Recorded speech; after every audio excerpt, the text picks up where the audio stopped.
now to our special focus this evening. In a bit, we will try and go across to live to Vasudha in Malé. But has India reasserted its influence on Maldives? Those pictures on your screen of Prime Minister Narendra Modi inaugurating the Defence Ministry building there at Malé. Remember, there was a huge photograph of Prime Minister Modi outside, which was conspicuous by the presence of the Indian stamp there. Remember, the Prime Minister was accompanied by Maldivian President Mohamed Muizzu to the venue where the national anthems of both India and Maldives were played. A gigantic photo of Prime Minister Modi on the side facade of the Defence Ministry building in Malé sent out a strong diplomatic message.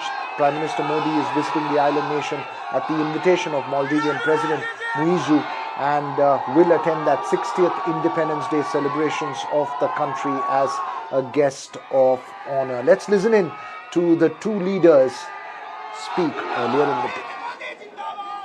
For us, it is always friendship first. आपसी निवेश को गति देने के लिए हम शीघ्र ही bilateral investment treaty finalise करने की दिशा में काम करेंगे।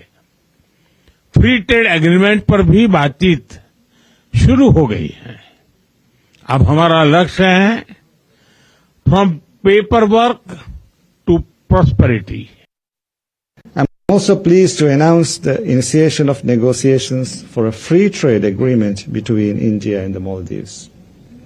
This landmark initiative marks a significant step forward in strengthening our economic partnership.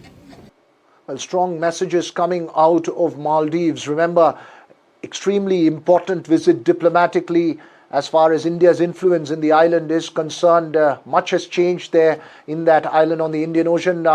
Vasudha Venugopal, who's there at Malé, as I mentioned, spoke with Abdullah Shahid, the former foreign minister of Maldives, a short while ago. Let's listen in. Foreign Minister of Maldives, Mr. Abdullah Shahid, joins us now. Mr. Abdullah, thank you so much for speaking to NDTV. My first question to you, sir, how do you look at the Prime Minister Narendra Modi's visit to Maldives at a time like this? Because there is a sense that India-Maldives relations seem to be back on track after several months of frostiness. It's a very significant visit, Vasudha, we are witnessing here today in Malé. Prime Minister Modi to be on our shores on the eve of our Independence Day and to be the guest of honor in the celebrations tomorrow is historic. It is historic given the fact that in the run-up to the last elections, the current government in Maldives, their party and President Muizzu himself led the India Out campaign. And many hurtful things have been said, many hurtful things have been done. But during that period of time, Prime Minister Modi and the Indian diplomats acted very maturely.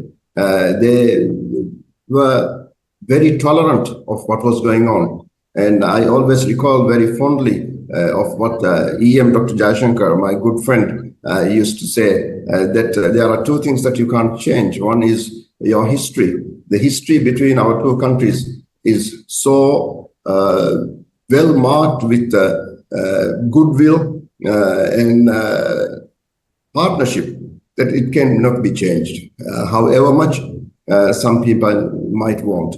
The other thing that you can't change is your neighbors. We have to live together with each other. And Maldives and India, we are connected by within 1 hour of air connectivity. We are there. So we will have to learn to live.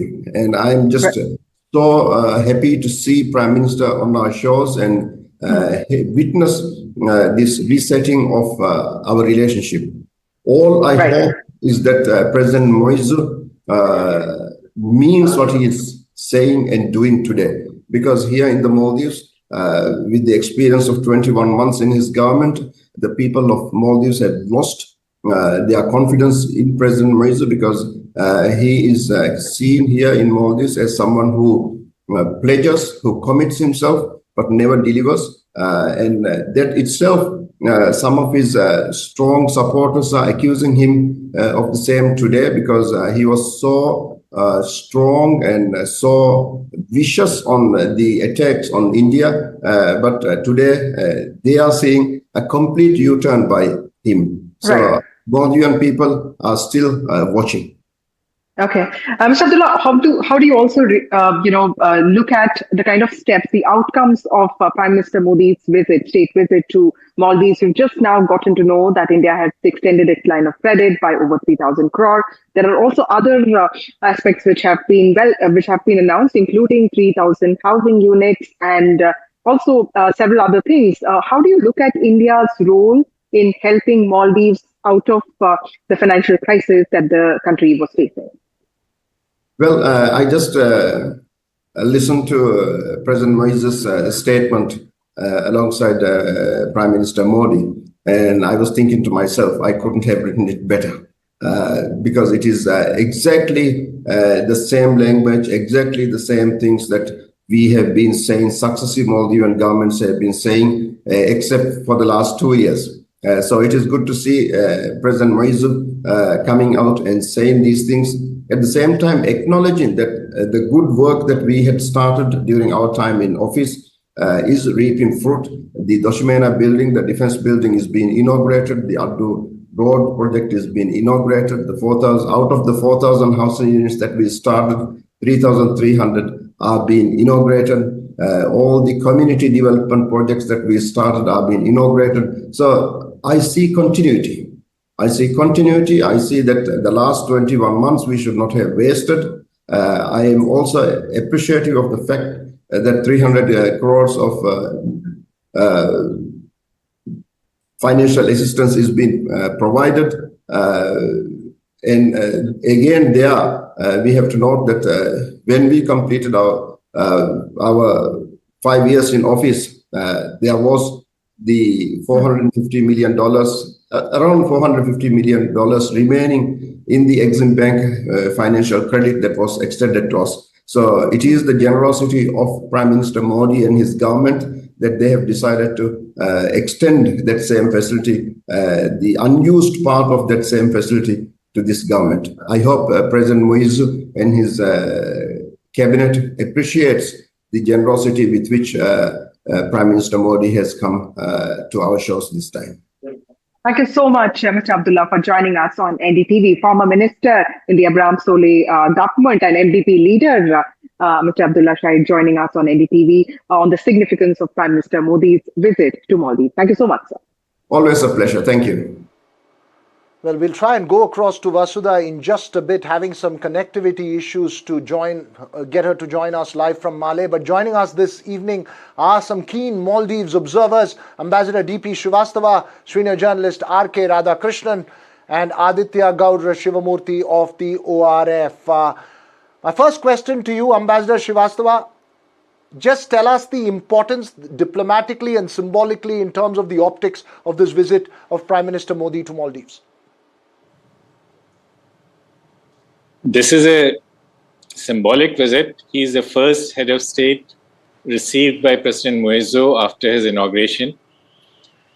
It is also symbolic because this shows that India has established relations with the entire political spectrum.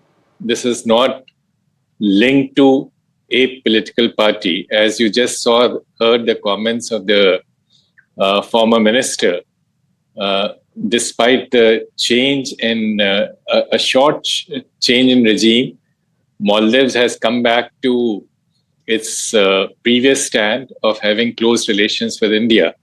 From India's point of view, Maldives occupies a central role in our Indian Ocean strategy. It's hardly 40 nautical miles away from Minicoy and 300 nautical miles away from our western coastland. It also sits aside an important communication or transport line. This is channel 8 degree north, and that is where a lot of international shipping lines run. Third is that despite a short interregnum when there was an anti-India stance, we have resumed defense cooperation. In June last, there was a joint military exercise between the two countries. And Right. economic cooperation has always been there. So Right. I think this is a critical milestone. Important that you say that it's a critical milestone. R.K. Radhakrishnan, you followed Maldives very, very closely. There have been ups and downs, as Ambassador Srivastava is pointing out. What would be the key lessons for India to have learnt from the recent past as we move forward and reclaim influence, if I may say so, in Maldives? Basically, rein in your loonies. I've seen tweets by, what is it, Sudhir Chaudhary and the Make My Trip chap.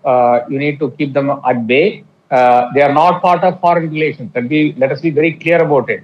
The Prime Minister has to stop entertaining people like this, number one. Number two, Abdullah Shahid is as charming as a worse than a wooden spoon. I use this this imagery when it comes to Ibu Soli. And he's not part of the current regime at all. He has nothing to do with the current regime. I would be very happy if you get somebody from the current regime to speak about what is happening today. And this is actually a demonstration to China, nothing more, nothing less.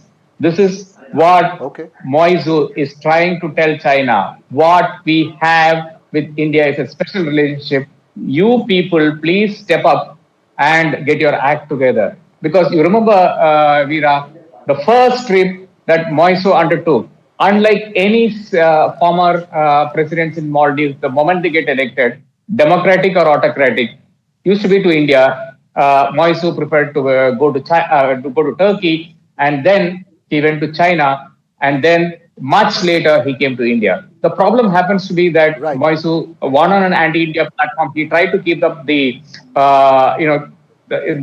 fact that he was an anti-India guy and tried to make that work. It did not work. The problem now is that India is the only kind of benevolent country, but unfortunately, we cannot capitalize on that. In a frontline article, I have said, India needs Maldives, Maldives needs us. So that is where the facts stand. So let us be very cognizant of this. Right, you're making an important but point. Let me also ask you this one question. RK, I've been thinking about the analogies that you've been presenting.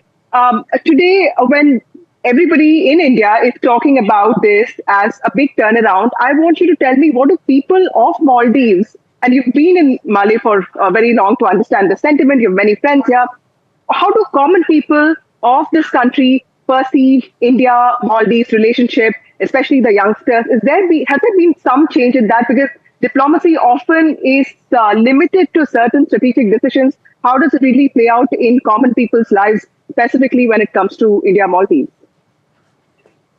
Very good question, Vasudha. What India did was to put all eggs in one basket. It was completely unnecessary, like we did in Bangladesh, like we did in Sri Lanka. The fact in Maldives is completely different, and I am very sure that Aditya will bear with me. The point is that neither MDP or any formation in Maldives cannot wish away India, because granite goes from India, onion goes from India, from Trivandrum, vegetables go from Trivandrum. That country is as dependent on this on India. But then we somehow managed, with Prime Minister's claim to visit to Lakshadweep, and the fact that the Hindutva crowds kept saying, let us go to Lakshadweep and not to Maldives, where Lakshadweep does not have the infrastructure. We got into a phase where we actually provoked the Maldivians to say things that were not really Maldivian things. They're extremely polite people, but then unfortunately, the PNC, that is Moisu's party, which won on an anti-India campaign, decided to say a lot of nonsense. That is the most interesting part of the Foreign Secretary's press conference was a journalist from Maldives asking him this question: do you expect an apology from the Moitzu government for whatever happened in 2024 with some Union minister, sending out those derogatory tweets? And Vikram Misri thought about it for a minute, and he said that I just want to move forward. I don't want to think about what happened in the past. This relationship has a solid backing. Mr. Srivastava, help us understand Is this just a temporary phase, or this is the new normal? Like this is the normal, and what happened between 2023 to 2024 was just the exception. Aditya as well. Yep. Sorry, I think Vasudha, I'm unable to hear you for some reason. I- Virago, if you repeat the question, I think it's some issue with the connections. As I said earlier, Mr. Okay, I'll just answer very briefly. As Ambassador not Srivastava RK. said, I we think the cannot discriminate. As question simple was as being that. put to Aditya, go Srivastava, ahead. I think, with Aditya. hello. Yes, as I mentioned Aditya earlier, could not hear the question. Let me take this to DP Srivastava, and then I'll come to Aditya. Mr. Srivastava, do you think what happened between 2023 Vasudha, to I can't hear you. 2024 I'm was... sorry, I can't hear you. Okay, Mr. Srivastava. Yes, sir. Ambassador Srivastava. yes. I think this is as I mentioned earlier, we have managed to establish a relationship with both ends of the political spectrum in Maldives. And this is a very good augury for the future. And I think there are long-term convergence of interest between the two sides, which will ensure that this relationship will endure. And you look back, it's slightly ironic when we had a sort of physical presence of our military, there were friction points that is gone. But that has actually led to deepening of relationship as it was evident in the recent joint military exercise. So I hope, and economic convergence is always there. Indian tourism account for something like 11% or to 20% of the tourist inflow. Tourism is the mainstay of the economy. Maldives depends on India even for water. And of course, we value our partnership with Maldives, which is a sentinel for us in the Indian Ocean. One of the closest, you can say, friend to the Indian shores. Toss across is, if you can hear me, Vasudha, I guess you need to tell us, having met all the people there, what's the sense you're picking up from the Indian side, primarily as far as this visit is concerned, and what's the sense you're picking up from the Maldivian side? Well, I've just met some old friends that, RK would know the old friends that we met. I've not really met anybody else here. I'm just trying to meet a lot of people. But the sense here is there is a little bit of, at least understanding that things are back on track, and there is a certain sense of feeling that finally there's been a turnaround that has happened, which needs to be talked about a lot. Aditya, weigh in on what you're thinking. I wonder if you could hear what Vasudha was saying now. No, I couldn't hear Vasudha yet, but happy to answer any questions you have. No, look, no, Aditya, Vasudha's point was that when she tried to broach about the past, the sense that she got from the foreign secretary as well as the Indian establishment, it's time to move forward. Let's not dwell in the past. Yeah, I think pretty much that has been the sentiment since Muizu has been elected to power. In fact, right in the initial days, when you talk to someone from the foreign ministry or the Ministry of External Affairs, they would have said, look, politics is politics and geopolitics is geopolitics. Let's leave politics aside and let's focus on the pragmatic aspect of it. I think what has happened over the course of this last 16 to 18 months is the fact that that there has been a realization on the Maldivian side as well that, look, we will have to be sensitive to Indian concerns.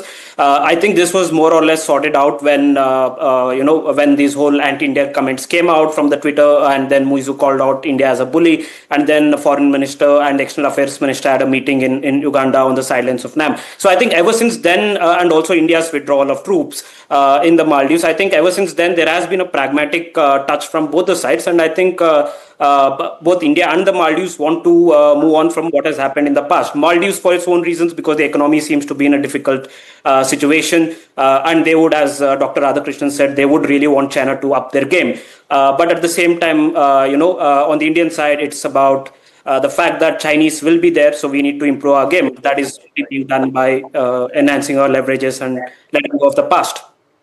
But RK, before I let you go, also answer this one thing for us. What do you think of the outcomes that were announced today? The extension of the line of credit and reduction of this loan repayments. A lot of these big words here, but help us just break it down. Does this mean really good for Maldives? What does this mean for India? Absolutely, Vasudha. Prime Minister Modi wants a desperate win. He gets that win because Moisu went to the airport to receive him, and then there was this bear hug, which Moisu was completely uncomfortable with. I don't know if you saw it. And then, we have this whole show which is happening today because Moisu desperately wants the money. They cannot balance their budget without the money that we give them. It's as simple as that. I remember Manmohan Singh telling me in 2011 that, what is this country? They can't balance their budget. What do I do with them after looking at their books after he finished the SAARC summit in Adu in 2011? So that is where we are. Moisu needs the money. He realized that it is not coming from Turkey. It's not coming from Iran. It's not coming from China. So he needs the money. He loves it. But then beyond that, it is a very clear signal to China, which has not really helped him in the manner that he has hoped that China will help him. And the Chinese ambassador is extremely active on social media platforms. I'm very sure he's listening to this. Mr. Chinese ambassador, where is your game? I don't see it here. Please do it. Please don't tweet on sunrises and sunsets. Do your job. Get some money into Maldives, and then Maldives is anybody's game. Of that, I'm sure everything's being listened to. Vasudha, we'll get more updates from you there in Malé. Absolutely. And so tomorrow is going to be this very symbolic. So today all work was done, and apparently tomorrow is going to be this day of big democratic pride. And RK would also agree that this is one of the youngest democracies in Asia. And of course, we wish the democracy in Maldives a lot of best wishes. But yes, a big day for India-Maldives equation. What is at stake here? That is what we're trying to decode, the optics of it and also the politics of it.